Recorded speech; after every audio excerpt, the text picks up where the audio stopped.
What's going on, everybody? John Ramdeen and Robin Black here in Sin City, and it is a crazy setting considering all that has transpired over the last number of days. Paige Van Zandt losing to Rose Namajunas, Damian Maia looking spectacular over Gunnar Nelson, the teammate of Conor McGregor, who stunned a lot of people with that 13-second stoppage victory over Jose Aldo, who hadn't been defeated in 10 years. Just really a spectacular 3 days of combat, and I know it's going to be overshadowed by the main event of UFC 194, but what are some of the things that you thought were very interesting? I know a lot of people looked at that Ryan Hall fight, very inexperienced in comparison to Lobov, but he had a path to victory. He stuck with it and got the job done. Is there anything that you take away from these 3 days here in Vegas? It's bizarre when you think about it, how it rolled. You can't write these things, you can't control these things, but you see the future on Thursday. And then on Friday, you see some of the greats.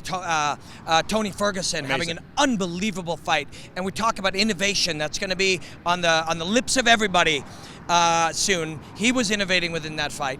He was free in that fight. And then you see Frankie, and then you take it into the next night. Luke Rockhold showing you a bit of the future, and then Conor McGregor just putting an exclamation point on it. The Irish go insane. Vegas goes nuts. I mean, you can't write something like that. But for me, Conor McGregor is the story. He's story 1, 2, 3, all the way down. I want to talk about this Damian Maia performance because, we know that in order to achieve success in this day and age of mixed martial arts, you have to be good everywhere.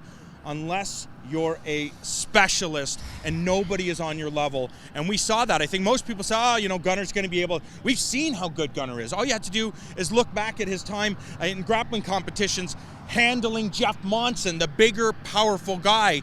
He just had no answers for the Brazilian. Yeah, I think going into it, we were gearing in on how Gunnar had to view this strategically. And you had to you could not look at it like, let's stay off the ground and let's just fight him on the feet. I think I'll have an advantage there because that tension doesn't work for him. It doesn't work for his camp. So you have to be willing to accept fighting anywhere. And the reality of it, and he talked about it in the lead up, how excited he was to get a chance to tangle with a true great like Damian Maia. And the reality of it was he was not prepared for that. It was the years of Damian Maia's development, the tens of thousands and the hundreds of thousands of hours of jiu-jitsu. He was too far along the evolutionary road of jiu-jitsu, and Gunnar Nelson couldn't handle it. The December to remember continues.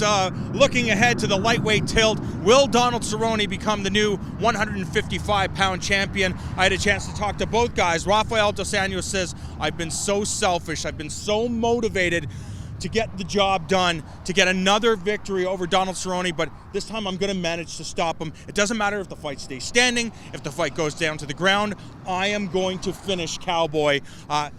Mental strength and confidence, the Brazilian is not short of that at all. Yeah, and this topic is going to be one that is going to enter the atmosphere of the mixed martial arts world over the next weeks and months, and it's going to be a focus because of Conor and because of what we're seeing the importance. But Cowboy Cerrone's approach is, this is a scary thing. This is a dangerous thing, and the only way to deal with that is to fight.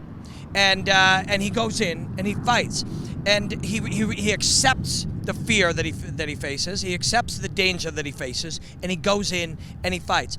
And Donald Cerrone has the skills to do it. Donald Cerrone has the experience to do it. The experience in big fights, in big dangerous fights. And right now, my feeling is that Donald Cerrone is absolutely in play to win that title. The co-main event, a heavyweight tilt, and you want to talk about the mental game. Junior Dos Santos, been at the top of the heavyweight division in the past, held the championship. His opponent, Alistair Overeem, a lot of people say he has false confidence. There's things that he has done throughout his career to ensure that he gets victory. The landscape of mixed martial arts has changed as of July 1st. There's no more horse meat on the menu. Will that affect him mentally? What is horse meat code for Decadurabolin or Toblerone or any of the? No, we're just kidding. Has he ever failed a drug test? I think he may have. If he has, then yeah, Toblerone. If he hasn't, then no. I mean, we're not suggesting that he takes Toblerone. Is that a drug? No, but at its root, this fight is just a really, really exciting heavyweight fight.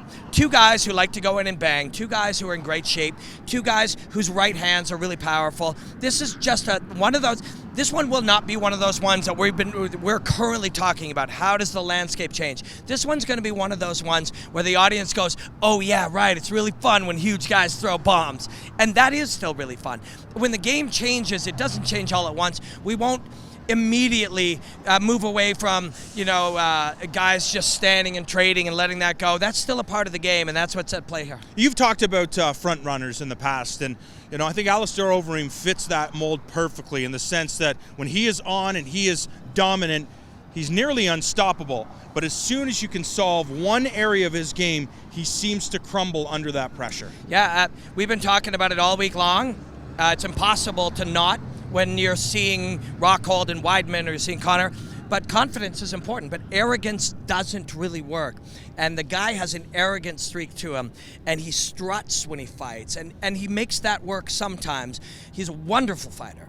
It's beautiful to see the man fight, but he's just not quite dialed in. I don't know if I'm willing to call him a front runner in every fight, but we've seen that. Just like you say, if he can bully you and finish you, he had the biggest night you've ever seen. But if he can't, things start to go bad for him. You want to talk about a bully mentality?